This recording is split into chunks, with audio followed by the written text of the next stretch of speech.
Follow us on all socials at Battle Approved. That's at Battle Approved. Hey, this is the Battle Approved podcast at the BlueWire studios at the Wynn, Vegas. Let's just get straight into it. What is Boxabl? Yeah, absolutely. So we are actually right here in Las Vegas. We have set up a big factory to mass produce housing, and we have a whole bunch of innovation and technology that makes our houses better and faster and lower cost. So it's pretty cool. A lot of people, if they go to the website, boxabl.com, they'll immediately notice this little house that folds up and unfolds on site. So that's one of our big innovations that allows the house to ship at the lowest possible cost. And it's going to allow us to solve a whole bunch of problems and hopefully mass produce housing that is just way cheaper than anyone else can do it, faster and cheaper. And lots of exciting stuff. We just set up our first factory last year, and now we're producing and shipping houses every day. I've been to the factory. It's pretty impressive. 177,000 square feet. Is that about right? Yeah, we got signed up with it January of last year. Then by the middle of the year had moved in, and I think October, first house came off the assembly line. Now we have about 200 employees, 170,000 feet. We can build about 2 houses every day. And that's just going to go up too as we continue to kind of refine things and streamline them. So lots of exciting stuff.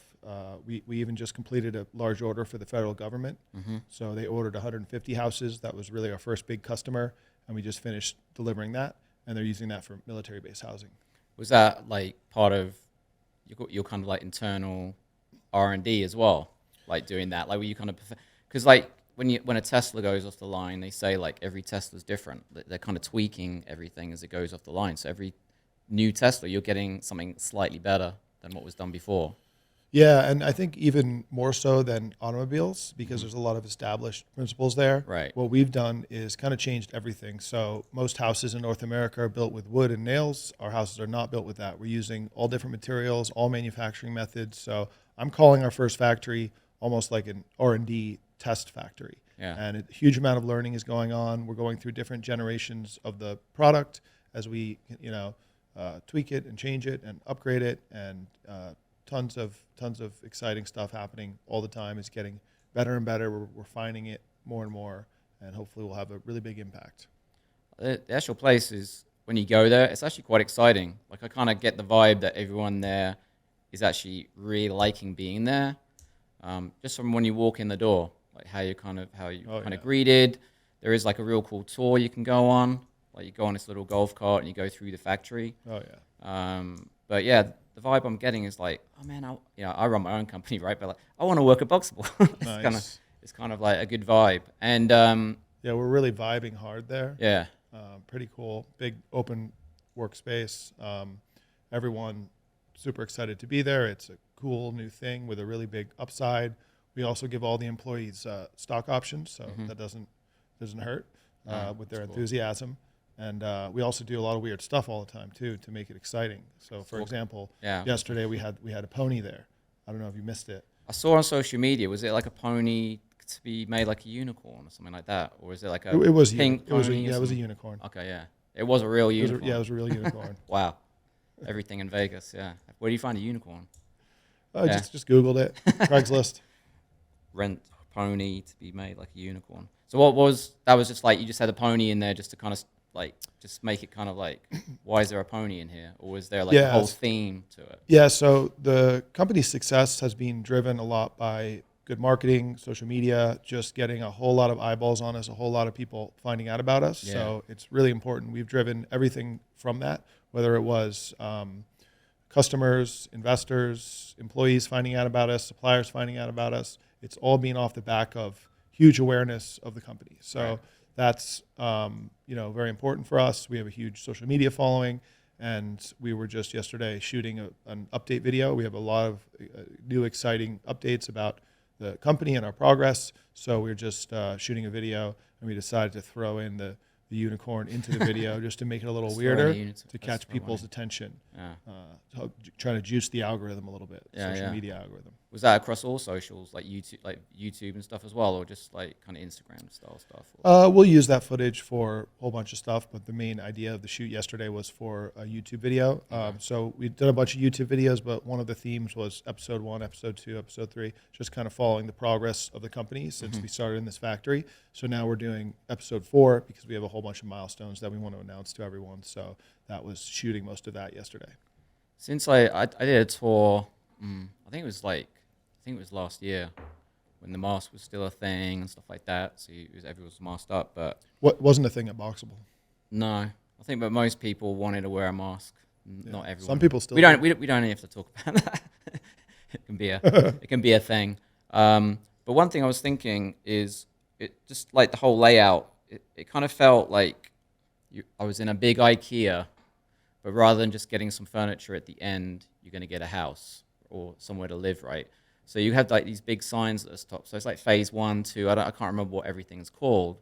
And I was thinking, like, have you guys ever like done a race? Like once you've got it all perfected, then you might have like an A and B. Like you could like you have a blue team and a red team or something, and then a race and see how quickly you can make one of these things, and maybe the team wins some extra. A house race? Yeah. Like we'll ride the house across the factory? Not ride it, like for build it, like each phase, boom, boom. So you've got like, how many people does it take to build one? So we're producing 2 houses per shift. Right. We've got maybe like on the factory floor, like about 150 people. Okay. And then we can definitely do more. Right now we're just focused on kind of perfecting everything before we look to ramp up the speed. Yeah. And we'll see. It's going to get really efficient though, especially as things go forward. So it's going to be pretty crazy. Yeah. Okay. Get more automation in, more CNCs, more equipment. We're actually just about to buy millions of dollars more in equipment that's really going to kind of change everything up. When we started, we thought, let's just keep it as manual and as simple as we can. Let's not, risk too much of our money until the product is, fixed, and, right. and we don't think it's going to change. Then we can invest in more equipment and automation. So that's what we're ready to do now after doing this big kind of first order for the government. It was 156 houses, and now that we've done that, learned a whole lot, and we're going to implement everything we learned into new kind of changes. Can you say like you're not using wood and you're not using nails, so everything's got to be thick enough and stuff? So is it really like about like compression and glue and stuff or something, or like the way? Yeah, so our houses are built using a laminated panel system. Okay. It's like a composite panel, and it's existing technology. It's called, if you look it up, SIP, structurally insulated panels, and it's been around for a long time.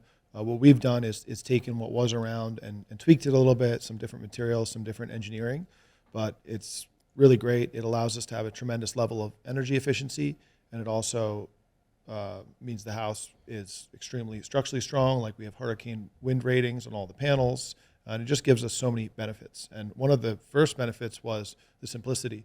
So we've reduced the component count within our house dramatically from like a traditionally built house or a traditionally factory built house. And that just means everything is way faster and cheaper. So we, instead of having 100 pieces of wood and 1,000 little nails, we've got like, let's say 15 pieces per wall, roughly. And then those pieces are all processed by computer-controlled cutting equipment. So right off the shelf, we get this level of automation from this standard equipment that's these CNC cutters. Then it cuts each piece to the desired shape or whatever, and then those get rapidly assembled together into those finished wall panels. So right now, even at this early stage, we're building a wall in about 20 minutes, whereas a traditional wall at a traditional house, there's no way you're building that in 20 minutes. And then after we go through these equipment upgrades that we're working on now, we should get that down to like 2 or 3 minutes per wall, at which point anyone's going to look at that and say, holy shit, this is crazy to build a wall in 2 or 3 minutes. And the goal, really, like my goal is I want to build 1 house per minute, because that's what they do with automobiles. That's what they do in a Ford factory or a Tesla factory. There's no reason why you couldn't. Yeah, with our technology, it makes it kind of compatible with that. And if we can hit that number, it's game over. We're gonna win big time. The ceiling and floors, are they exactly the same as the walls, or is there a little bit more insulation on the top? Yeah, so it's a different kind of engineering a little bit, but most of the materials are all the same. All the panels are the same. Floor is the same as the ceiling, almost exactly the same, and then the walls, all the same materials in there. Okay. So, yeah. So going back to the name, the thing, obviously, so it's box and it folds, foldable, Boxabl. That's hence the name, right? And so this house is 20. What is it? It's 20 by 20, 20 Yeah, foot by 20, Yeah. 400 square feet, and then it folds down to a size that can be taken down the freeway. Yeah. Yeah. That's a huge thing, right? In terms of how these things are going to be shipped and. Yeah, this first room module that we have is kind of the smallest room in our system, Okay. and it's intended to just be a little kind of studio apartment. It's got a kitchen, bathroom, bed, and a couch, and it is 20 feet by 20 feet, 9.5 high ceiling. It's pretty much the smallest kind of livable space we could create, and that's where we're starting. But eventually we'll have a full building system where we make different size rooms. So we'll have bigger rooms with different interiors. Maybe one's a kitchen box, one's a bedroom box, one's a living room box, in a few different designs. And then people will be able to stack and connect those to build most building types. So it could be a single family residential or a big 1,000-unit apartment building and everything in between, hopefully. So those are kind of our grand aspirations to make, almost all building types on the planet. But we are just starting out with this little Casita as kind of an easy way to start. And the interest in that is far greater than we had ever imagined. I thought maybe we'd sell a few hundred of them. Now we have a wait list with over 110,000 names on it. So it's been totally mind-blowing for us. And then, of course, the core innovation is that these houses do fold up. So they are finished in the factory, completely finished. So kitchen, bathroom, plumbing, electric, windows, flooring, everything we could is done in the factory. But it still folds up to a highway legal shipping width. So that's 8.5 feet wide. And that's so important because that reduces the shipping costs enough where it actually makes sense to mass produce in a factory and ship it versus just building it on site. Yeah, I think that's the kicker right there. Once you start doing them and shipping them, I mean, who's going to compete with that? Yeah. Right? Because you always see these wide vehicles going down the road, and then the more traffic, it's just like the traffic piles up. It causes problems for everyone. Yeah, it's a big dead end. When you ship those wide loads, you have not just the truck carrying the load, but you'll have a follow car. So like another car with flags on it driving behind it. So then you're paying two drivers. Then you have restricted routes, restricted travel times. Sometimes some states require police escorts. So total nightmare, not scalable at all. Yeah. And that's why we don't see most houses being built in the factory. That's why only about 10% of houses are. So we think that once we take that problem out of the equation, we can all of a sudden mass produce housing on a scale that's never been done before, ship them all around the country, all around the world, and just really have a crazy impact and scale up manufacturing to the point where it just looks like a multi-million square foot car factory with robots and all that crazy stuff. Yeah. I think like the last time we spoke, that was the thing that kind of stood out the most for me was that it does fold, go down the road, and what's the what do you think the build time is? So when it arrives on site, whether it's going on a monolithic slab or it's just going on some bricks or whatever the foundation is going to be that the owner's going to choose, how quickly do you think, realistically, when you first start, it's going to take to build? Like, would it arrive in the morning and it would be finished by the end of the day? Yeah, pretty much. You're going to prepare some kind of foundation. Sure. It can be anything or nothing. And you're going to prepare utilities to plug in. That can be electric, solar, generator, septic, city sewer, whatever you want to connect depending on the use case. That'll all be ready to go. And then when our unit arrives, it's going to set up in like an hour. We can unfold it in the factory in like 20 minutes. So on site, maybe it takes a couple hours if the crew's new at doing it. But it's incredibly easy. And it's only going to get easier, too, as we continue to upgrade the product and make some tweaks and get feedback from actual real site installations. Right. This idea, this came from, I believe, your dad. Like, he came up with the original idea, 15 plus years ago. Yeah, it was myself, my father, Paolo, and another guy named Kyle Denman. We started really working on it in 2017. But Paolo actually had the idea to fold the house up many years before that. He, before this, had an intellectual property licensing company where he would basically invent stuff, patent it, and then sell the patent. So he had many different inventions, was very successful with that. And one of those inventions was the folding house idea. And nothing was really done with it early on until around 2017 when we decided to take a look at it and started putting some resources into it, created a website, some renders, started doing some actual real testing and prototyping, and got traction. And the traction just continued to grow and grow until it got crazy. And now, we've managed to crowdfund over $100 million for the project and are really, moving really quickly now. Yeah. Did he, when he came up with the idea, did he at the time think like, oh, I'm going to do this? Or is he just more like an ideas guy at the time? Yeah, exactly. So his previous business was kind of just doing the invention part and then licensing out or selling that invention to someone else. So like Tiramani Inventions, like TI or something like that. Exactly. Yeah. Tiramani Inventions. And he would, he didn't necessarily do the execution, but he did kind of the invention. So I guess maybe that's kind of where I came a little bit on the execution side, and was able to help push that forward to where we are now. What was it, just like round dinner or something, or did you were you sitting in bed and go, oh, I gotta go and see my dad? Let me see. like what made you? Well, back then I was living in Northern California, in the woods on a farm, a marijuana farm, and had this crazy operation going up there. It was fun time. And as usual, I was just looking for new projects, new entrepreneurial ventures. I've always done different stuff. And that business I had at the time, I finally got it to where it was kind of on autopilot. So I was looking for new stuff. And I just, thought about the folding house idea. And I literally called my dad one day and I was talking to him and I was like, hey, what about the folding house idea? It wasn't called Boxabl. Right. And he was like, yeah, let's do it. And I was like, all right, we'll take another look at it. So then we just started off slow. We made a website. We made some 3D renders, spent, a few $100 on some 3D renders, and then put it out there. And eventually things really took off once we got a bite from, it's called Show Village. It's a builder magazine. Okay. They do a show every year at the Las Vegas Convention Center where they have all these modular houses out in the parking lot at the International Builder Show. What year is this? Is this in 17 or 18, 19? This was like early 18. They basically invited us to the show. They called us one day and like, hey, this Boxabl looks cool. You want to bring one to the show, display it? And I was like, well, I'd love to, but we don't have anything yet. It's just all bullshit renders and pictures. So then we had a meeting, myself, Paolo and Kyle, and said, should we commit to this? Can we do it? Can we actually build this thing for real? And we said, yeah, let's do it. So then at that point, we went ahead and really built the first prototype and then deployed it at this show the following January, I think. And at that point, got a whole lot more interest and things kept snowballing from there.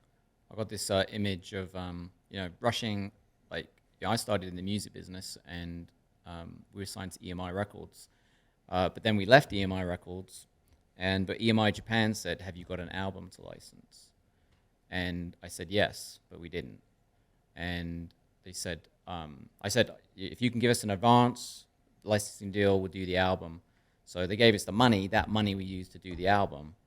And it kind of just really pushed things into action. We were just putting singles out. And then we said, oh, we can do an album. It could be released in Japan. It did amazingly well.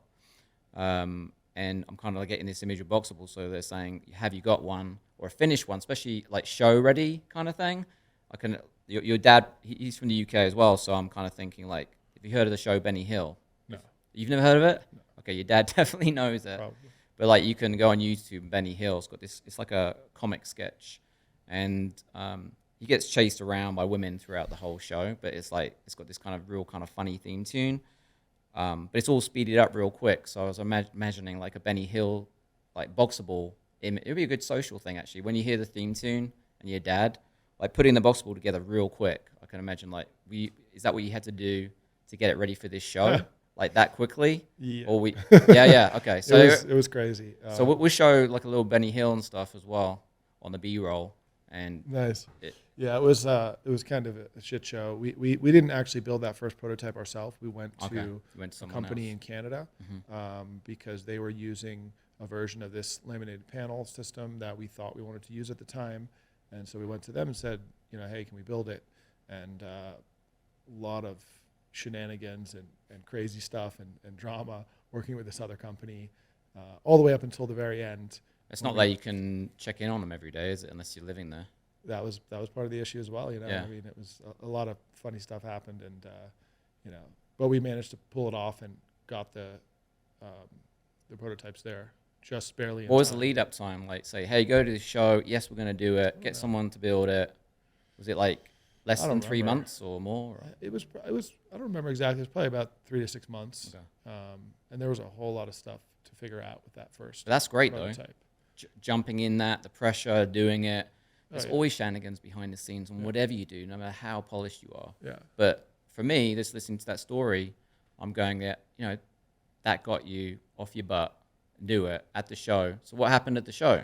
Like, well, you know, the show was great. Everyone was super interested. They thought it was really cool. yeah, And funny thing is, then we did the same thing next year, and it was just as crazy, except that time we built it ourselves. okay, But that particular show, there was some funny drama that happened because we're in Las Vegas, and the show was in, it was like January, February, and we built a prototype that was not a real finished house. And it actually had a big opening in the roof, like down the middle, a big gap where you could look through and just see the sunlight.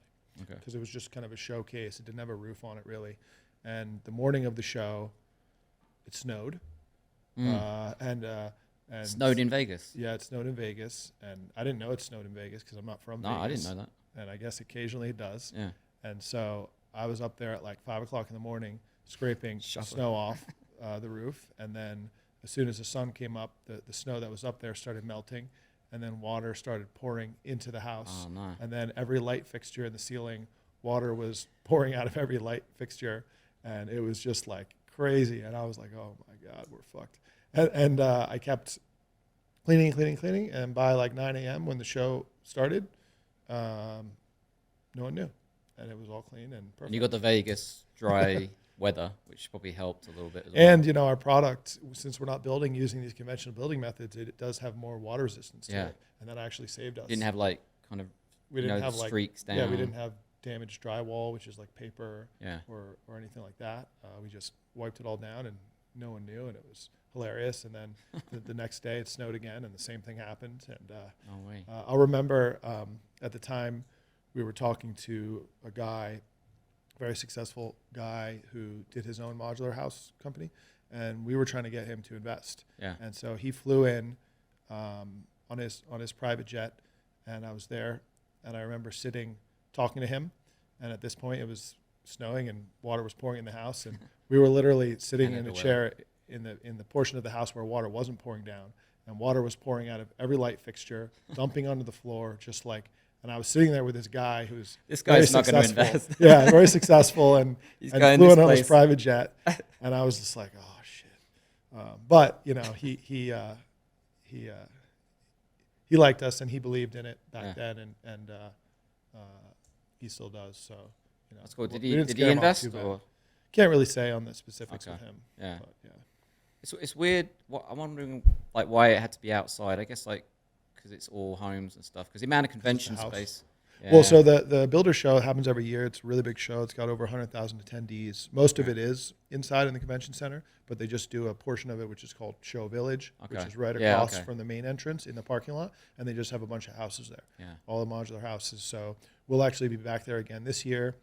We did those 2 years. Then COVID, they didn't have it. So now we'll be back probably with a pretty spectacular setup. It's going to be like Boxabl stacked. Are you going to do a stacked version and stuff? Well, actually, we did that already. Oh, yeah, so the first year we delivered prototypes that were 20 by 40 units, connected them two together to build a bigger single-family house. Then the next year we said, all right, let's focus on this smaller unit. We have the backyard accessory dwelling unit market in California. The tiny houses are very popular. It's an easier, more manageable place for us to start. And we did it, and we built 3 prototypes that were 20 by 20 casitas like we have now. And then we actually went and stacked them 2 stories high in the parking lot. And I remember that was really nerve-wracking as well, because I basically built those prototypes by hand with a paint roller and buckets of glue. And you're supposed to laminate. When you laminate something, you're supposed to put pressure on it. Yeah. So we bought from Home Depot pallets of bricks. Just like put them on. And we stacked pallets of bricks with a forklift on top of these panels after we glued them by hand. And we actually returned the pallets of bricks to Home Depot after we were done with them. So I built them by hand, and then our warehouse wasn't big enough to really stack them in the warehouse, Mm-hmm. and we didn't want to rent the crane twice or anything. So the first time we actually stacked them was in the parking lot of the show. So I was just standing there, like, basically almost You shit myself. didn't want to like collapsible. Well, yeah, collapsible, yeah. So I was like, I remember standing there, and we're, for the first time ever, stacking the houses on top of each other. And I was like, ugh. But it stacked, and it was no problem. And to add more complication, one of the sponsors of the show was Western Windows, and they had this big multi-slide glass door. Yeah.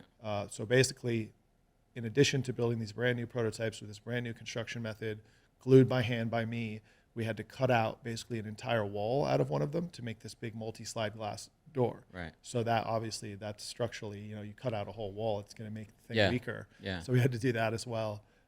Pretty funny. But we stacked them, and it all worked, and nothing bad happened. We didn't crush anyone at the show. Yeah, you don't want that to happen. The okay, so your last name Tiramani, it's not like Smith or James like myself. Where does this name come from? So both my parents came here from the UK a few years before I was born, and then my father. Where in the UK? My father grew up outside of London, and then my mother was like Scotland, Edinburgh area. Yeah. But my father's whole family was Italian before that, so he spent a lot of time in Italy. Speaks Italian, and his last name is Tiramani. Right. So Yeah, I was going to say first choice was going to be Italian. yeah. Yeah. That's it. And then you got Galiano. Does Galiano mean anything? Or, like, I don't know. yeah, I guess we have to Google it.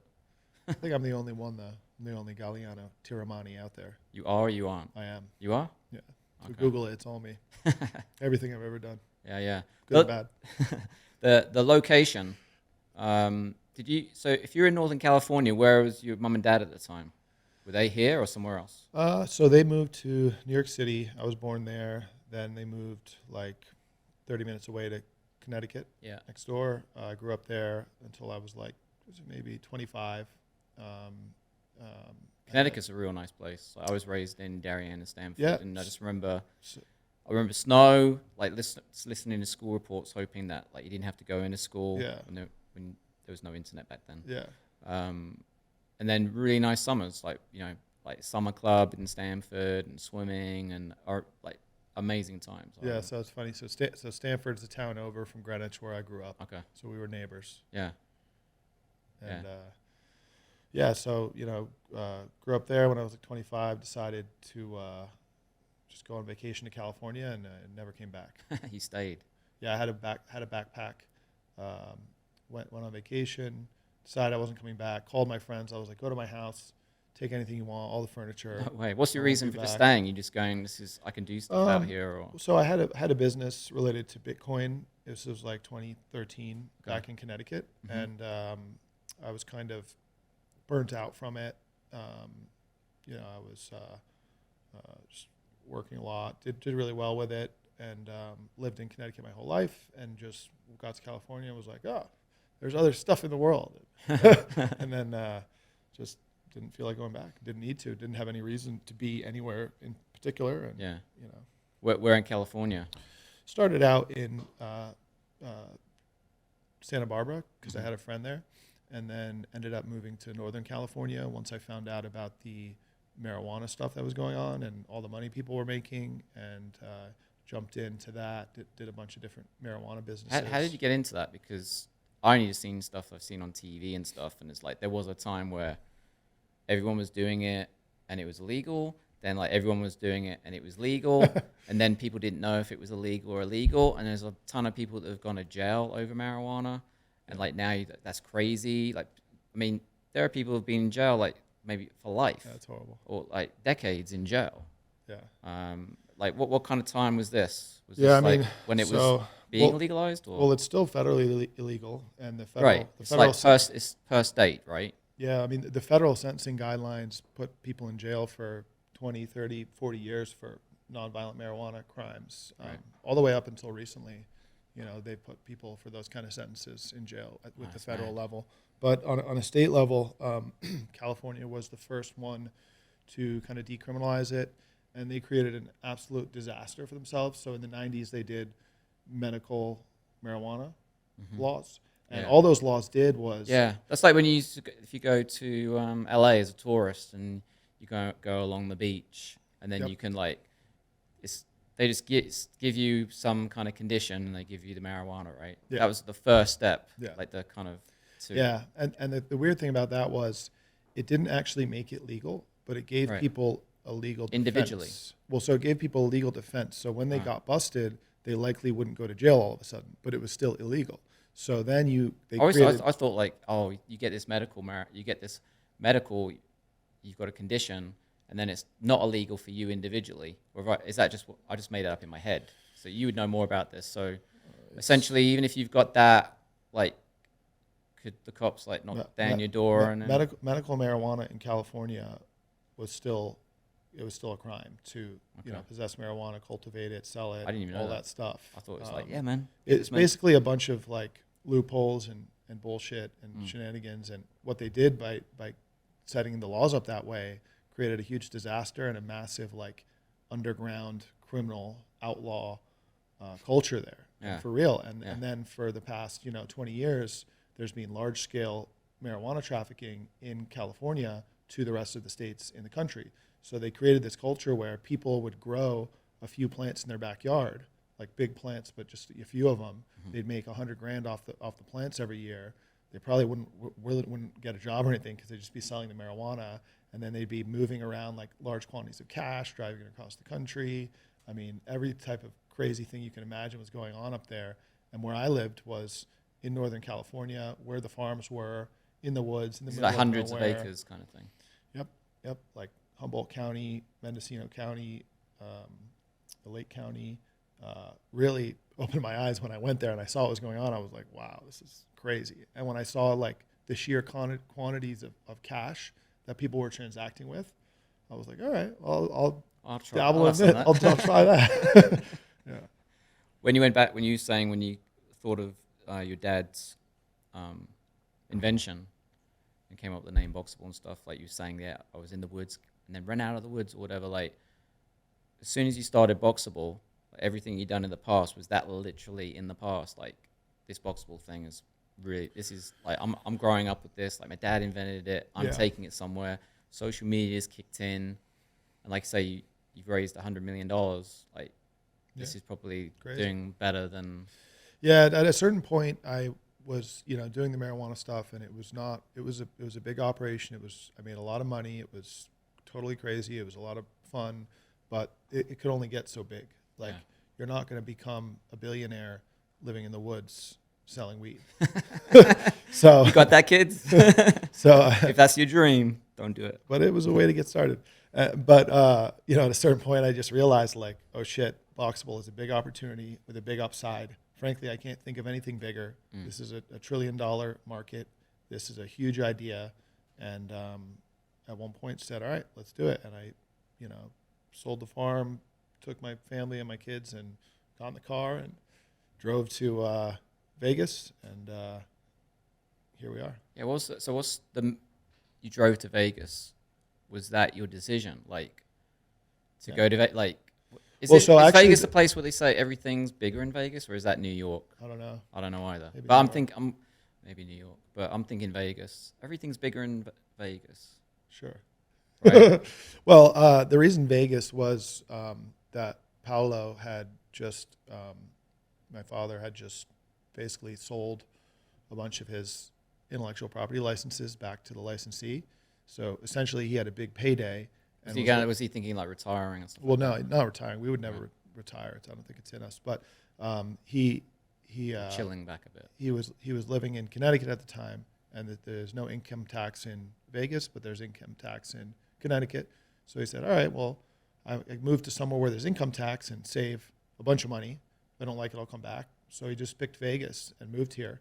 And then your dad moved first, your mom and dad, or you? Just my dad moved to Vegas, okay. And then eventually, after we started Boxabl, and we decided Vegas is the place for Boxabl, then I came down, and The location is pretty dope. Like, so you get in the car from the Strip, you go north, then whatever that freeway is kind of bends to the left, and you see Boxabl from the freeway. You know, it's almost like, Yeah. I don't know, like if you're a kid arriving at Disney or something, like you see a sign, you see it all, location. It's a cool location. The amount of homes that are being built in that area, because I went to a Target when I was out that way, and I was going crazy amount of it. Like, I mean, living in Orlando, Florida, that, you know, I saw the growth of that. Yeah. But I mean, obviously Vegas was tiny and it's massive now, but it's going to be very, very residential. A lot of rentals there and stuff. It's a new area. It's not like Summerlin where it's just like really too expensive now. So I kind of where Boxabl is, there's like a freeway exchange thing going on. There's a lot of road work literally going around your building. Oh yeah. So Vegas. how did you find that place? Vegas is great place. Certainly there's like more building in general going on out west, because obviously in this country we started building on the east first, so it's already built up there.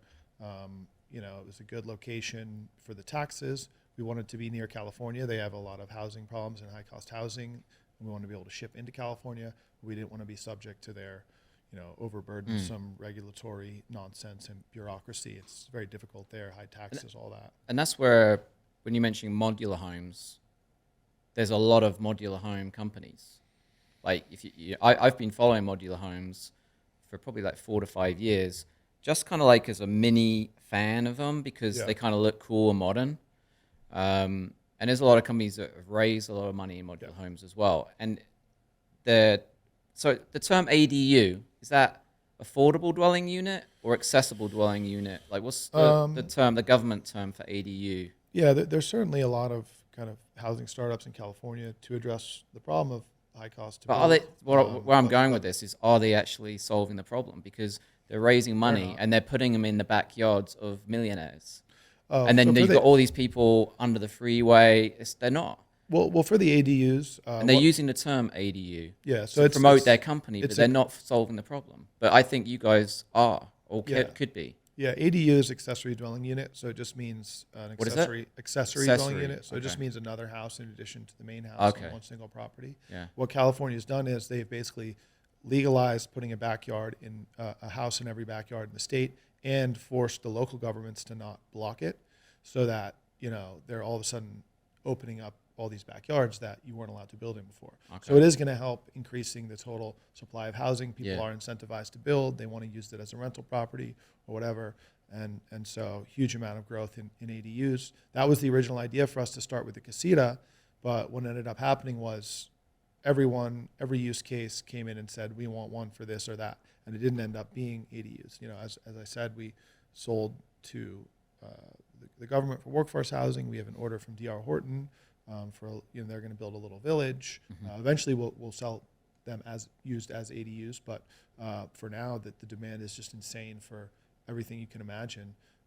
You know, and I'm sure what California's done is going to help increase the supply of housing with these ADUs. They're also allowing for subdivision of lots, so you can now basically, you know, let's say you draw a line in your middle of your property, slice off your backyard, you can then sell your backyard, and someone else can build a house, a main house on the backyard. So they're trying to create more density. Okay. Yeah, that's my bad. I thought it was affordable dwelling units, so I was going like, none of these companies are helping. Well, the other ones, affordable. None of them are affordable. They're not. They're so expensive. They're like, I mean, they're like 300. What? 200,000 for a ADU the size of our ADU. Yeah, they're like, what's it like? I don't know who's square foot, like 400 a square foot, 500 a square foot. Yeah, a lot.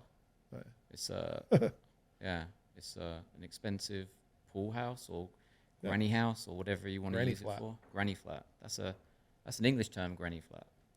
They don't say that here though in the States, do they? Granny flat. I don't know. I don't think so. I think that's an English term. Yeah. So Vegas. How long have you been in Vegas? So you came to the show. Were you in Vegas when you did that first show? I don't think I had come down yet. Right. I was just working on it.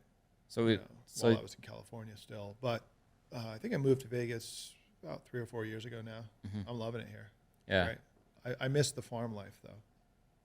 Well, like living in the woods and stuff. Yeah, we had cows and sheep and goats, 20 acres, beautiful views. I guess you Now could. I have, 20 square feet, not You 20 could acres. maybe you could put like woods on top of the building or something. Like in big metropolis areas, they're like putting like trees and plants and like on top of the buildings. Oh yeah, we'll Do build something like that. Yeah, we'll build a forest. Yeah, you can go back and then like, where's Galiano? He's in the forest. So tell me about, Battle. What are you guys up to? Yeah, well, Battle Approved is the name, obviously. But then we've got Battle Approved Motors, Yeah. which we then obviously call BAM for Yeah. short. And I, as a kid, believe it or not, I was into extreme sports. So like me and my brother did BMX professionally. We did breakdancing professionally. Like we breakdanced for like 15 years professionally. So I've always been into extreme sports. When I moved to America and came to the West Coast, I saw this, off-road racing, which I haven't seen before. So I was watching it online, went to a race, and I was actually in Vegas in 2015. And there was a race going on, a short course race, which is really like a big BMX track with grandstands and stuff. At the time, I was in TV. I'd done a TV show, a country music TV show, and it was on Warner Brothers and cable. And then I wanted to go Nashville. It was only like kind of in 6 markets. And then like Access TV, which is Mark Cuban's network, picked it up. So that was a weekly country show. But when I was in Vegas, seeing this off-road racing, I just wanted to like say, I'm gonna do a documentary about this. But how is it going to be different? And there were these kids racing these vehicles, like smaller trucks. You had the guys like Brian Deegan, Jerry McGrath from the motocross. They kind of really kind of pushed this short course racing once they got out of their late 20s into their 30s. Rather than, with age comes a cage is the term, right? So with the motocross guys, I don't want to break bones anymore. I can go in a cage and I can crash and I won't break any bones, right? Yeah. As they got kids, they wanted their kids to race. And so these little carts started being built, which were mini trucks. Cut a long story short, the kids wanted to go quicker as they were getting older, and they created this class called the mod kart class. That was the class that I saw for the first time when I was in the grandstands, and I kind of called our video crew, and said, I think I found what we should film. And this is just like, I wanted to get out of TV. I wanted to do film. This is like a whole story. This is what started Battle Approved. I was like filming, documenting these families and kids for 5 years, so from 2015 to 2020. But as we were filming, I wanted to go, how can I get more involved in this sport? How could this sport grow? And I wanted to create a new class when these kids hit 16. That was the idea for Battle Approved. But where it's gone now and the pandemic hitting, it's like I wanted to have an off-road vehicle, but I want it to be electric. So our research and development is pretty much like, kind of like, everything's going electric now. You know what I mean? So it's electric and off-road, which is very, very new. No one's really done it before. People are starting to like kind of take Tesla Model 3 engines and batteries and putting them in Can-Ams and Polarises and stuff. Cool. So it's like, there's going to be shows on it. There are people spending like hundreds of thousands of dollars on it. Yeah. We're very similar to you. We're a startup. We're working out what that technology needs to be, and it's really about that's the difference for me. Cool. It's like it's off-road electric. That Nice. certainly wasn't an elevator pitch. Yeah. But I kind of wanted to show like your story. I'm trying to like combine it really short, going from extreme sports. So like as I get older, I just wanted to like stay in extreme sports. When I saw off-road, I fell in love with off-road. But it's like NASCAR or racing. You spend a lot of money. Cool. So these families are spending anything from $500,000 to $1 million a year racing. Yeah. And I'm going like, if there was a company that had a better vision that I could like speak to the parents about and say, what about doing this and starting a company? And you still race, but maybe some of the money can filter into a company that could be potentially the future of off-road. Mm-hmm. That's the passion. That's the belief for me. Sometimes it's hard to explain where I'm going with this, but it's very passionate based. I get it. Yeah. So you're like basically the Tesla of off-road racing. Pretty much. Nice. Yeah. Nice. Yeah, just that's what I want to be. Off-road electric sounds great, actually. Yeah. I mean, the torque and stuff that you get with the electric. Right. I have a Can-Am 4-seater. It's crazy. It's like full suspension, goes 100 miles an hour, off-road vehicle. We take it to the desert out here in Vegas. And Can you go straight out of Boxabl and straight into the desert from your building? Kind of. There's a little bit of driving on the road, but that's exactly what I do. I go out of the factory, drive down the street a little bit, and then boom, we're at they call it I think it's called the Apex or the Nellis Dunes, off-road trails everywhere. At nighttime, is it like all the lighting and the buggy whips and the flags? I got the whips, yeah. Yeah. Yeah. What about Boxabl? Like one thing I haven't seen is like a Boxabl at night, like lit up. Like, let's say steps, or because you can do real cool things with LED lighting and stuff like that. 24 hours. Is the box lit up at nighttime? Hell yeah, it's open 24 hours. So stop by later tonight. Hang out there, do whatever you want. Are you doing tours? Don't tell too many people, or some people start staying like free hotel. They start living there. Free hotel. Yeah, Vegas. Maybe you'd have a whole load of Boxables at the top of the building, and rent them out by the night. Actually, we are going to be setting up a bunch in the parking lot of the factory for people to come and stay in. So we'll be Airbnb, Boxables. And it's going to be great because we have so many people coming for the tour. I think we've had over 1,000 people come and tour since we opened the factory, like nonstop every day. And now they'll actually be able to stay the night in a Casita. So we'll be setting that up in the next few weeks. So that'll be nice. To get a Boxabl like larger, if someone wanted 3,000 square foot or something like that, I guess you're always gonna. Okay, so if it's 20 by 20, if you wanted it 40 wide, then you just like knock down the wall, make it open, right? But then you could still ship them the normal way, how they fold up. Yeah, I mean, right now we're just focused on the 20 by 20 because we want to get really good at that before we expand the system. We got over 100,000 orders. Not everyone's some people are gonna pull out and stuff, right, and not do it. But you got to concentrate on that first, right? It's like get to the point where you're delivering those before you go bigger. Yeah, there's no reason for us to lose focus. We just keep it really simple, get really good at what we're doing, and then expand the system later. We will have bigger units, and we can go just basically longer and longer, 20 by 30, 20 by 40, 20 by 60, and then you can stack and connect those. The 20 by 20s can be connected now and stacked. You could open up a wall, like you said, very flexible, but we're just keeping it simple with the Casita. No customization, no nothing, and we have basically endless demand for just that. And as soon as we can grow, we'll be growing. I got one question for you. The government contract. So it's a military contract, right? Yeah. Which is slightly different to a government contract. Military cuts out a lot of. They make their own rules, right? Oh yeah. Yeah. How say any company go, I want to get a military contract. I want to get a government contract. That's a great place to start with, right? Yeah. How does one get one? I would say Instagram. Yeah. What they see you, or you hitting? So that's what happened. All the marketing we do just hits everyone, and it's word of mouth. I used to take phone calls every day, all day, like 16 hours, like nonstop phone calls, because it was just me and a few guys, and I was talking to everyone, and most of the people I talked to were full of shit.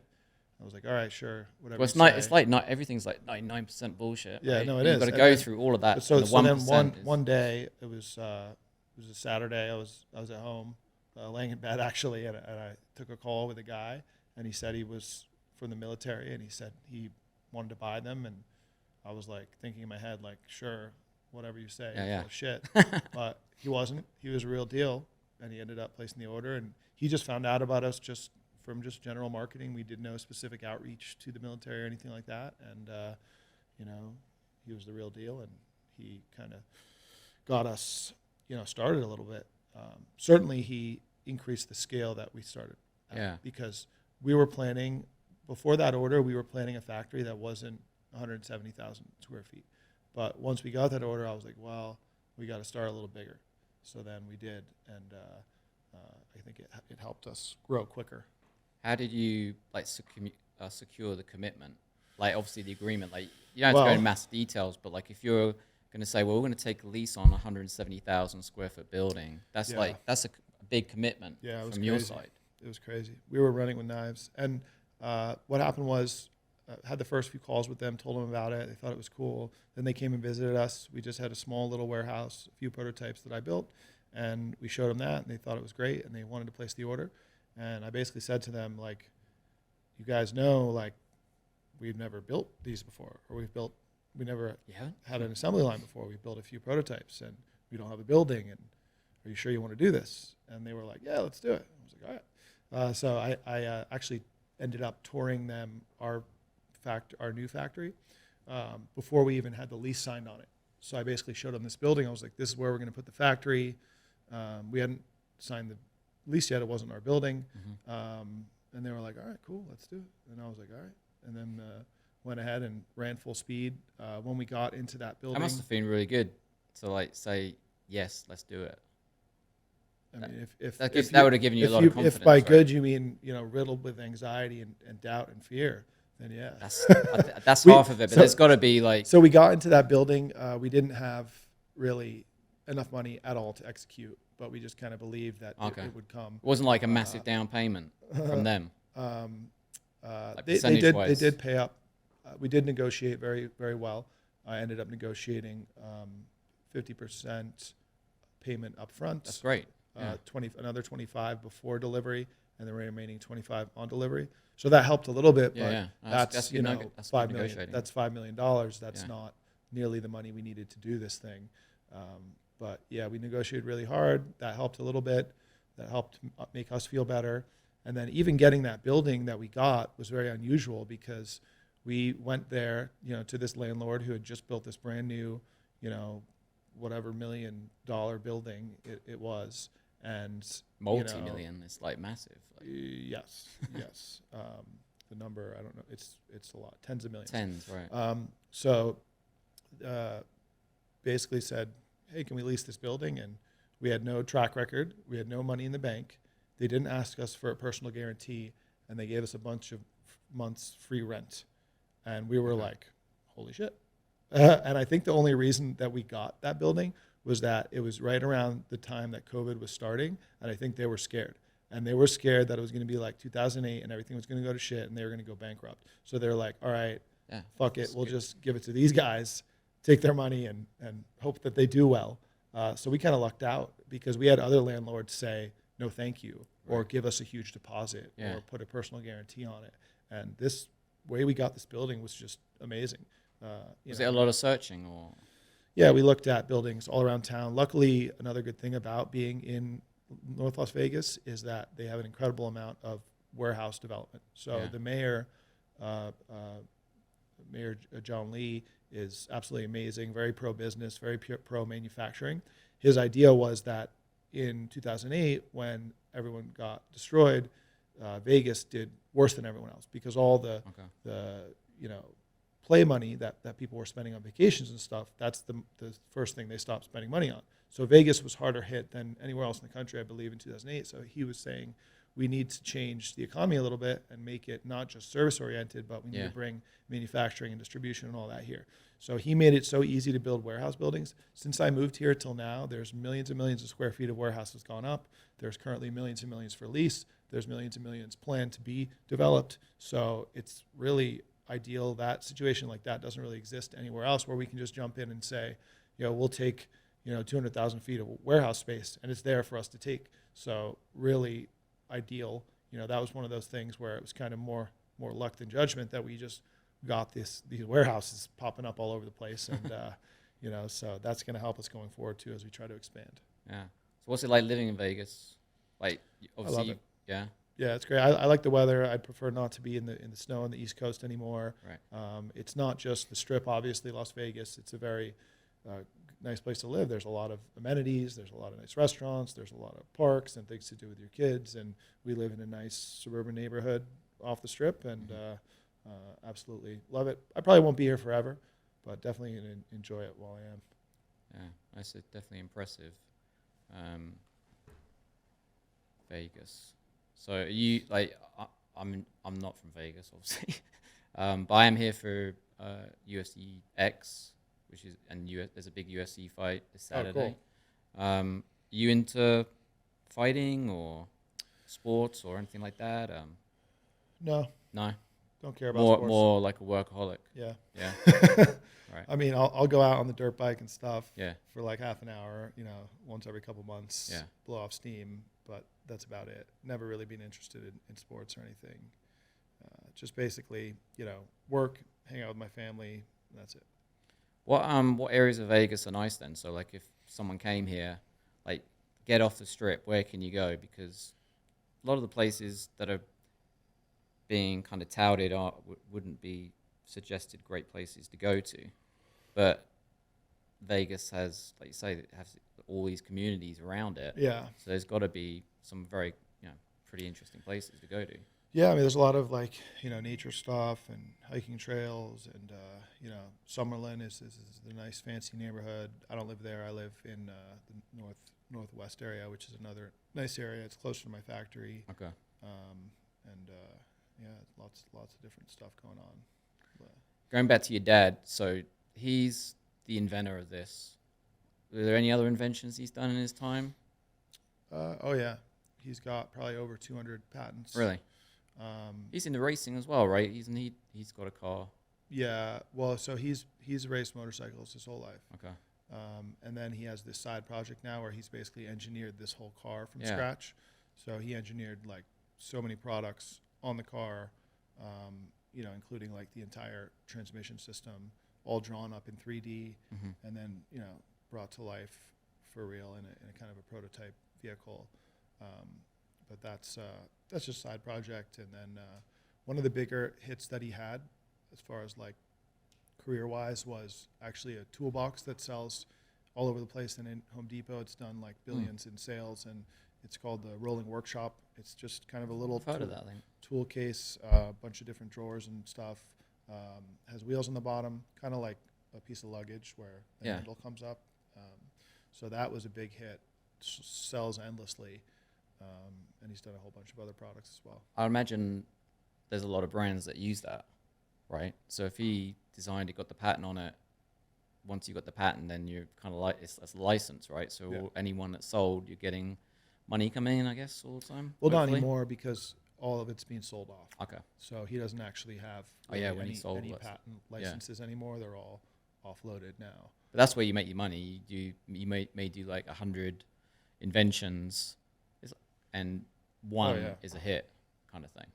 Oh yeah, I mean, he's had a bunch of hits, but certainly intellectual property licensing was the business model for him. Yeah. So what's the next stage? You've delivered these 156 units to the military. Now, I guess there's a bit of downtime to think like, well, you've had the growth, you've had all this investment come in, you've got the warehouse. So what's new, like say like from today onwards? So we're just taking everything we learned from that initial production run, and we're tuning everything up. So that means next gen of the product, where we have all these improvements to the product. It means all new manufacturing equipment, where we'll bring in, more automation, more stuff, more fixtures, and all the different stuff we need to be more efficient in the manufacturing. And then a little bit of time where we're not rushing to produce so much, and we're just kind of getting real world feedback, because this is a new product. It's a kind of experimental product, and we don't want to run too quickly. So we'll get some real world feedback.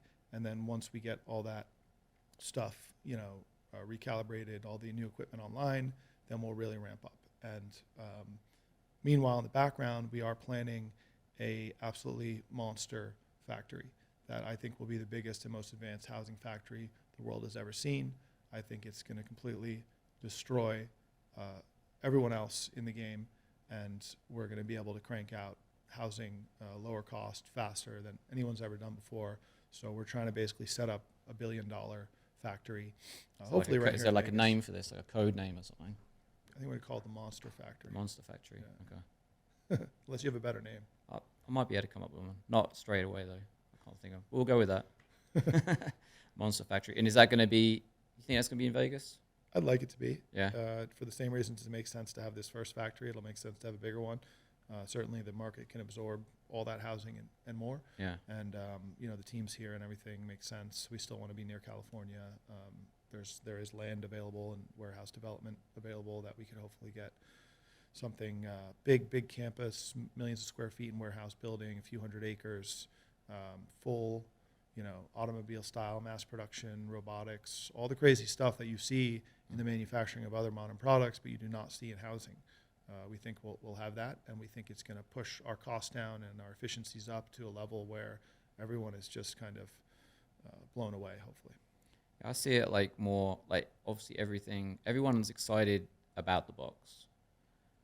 But the more I speak to you, I'm kind of actually like more excited about like changing the building game. Like potentially, I don't know if you're a middleman, but if you are, whatever it's going to be, but like, I just think like, because my brother and I, we've built about 6 or 7 homes, 3,000 to 6,000 square foot in Florida. And my brother's a carpenter, so that's great, right? So he can do all the walls, so we don't have to like pay someone to do something else. But now through the pandemic and just hearing people that are building right now, especially if it's outside of an area, I don't know, just say it's like 20 miles outside of a city, that's not that far. People aren't even willing to drive 20 miles to get work. And if they do, they're charging like 2-3 times the amount. Yeah. Like, I'm here, just like first stage, 4 corners of the lot or something, survey. Even to get a survey is hard. So imagine how hard it's going to be through every stage. So obviously where I'm going with this, kind of hyping up Boxabl here, but you fix all of that, it's all done in a warehouse. No weather problems. Maybe you don't even have to wait that long or whatever. I see it as, so with this D.R. Horton thing, is that how they see it? Like Boxabl and D.R. Horton together can kind of work out the best way of doing it to create a new town.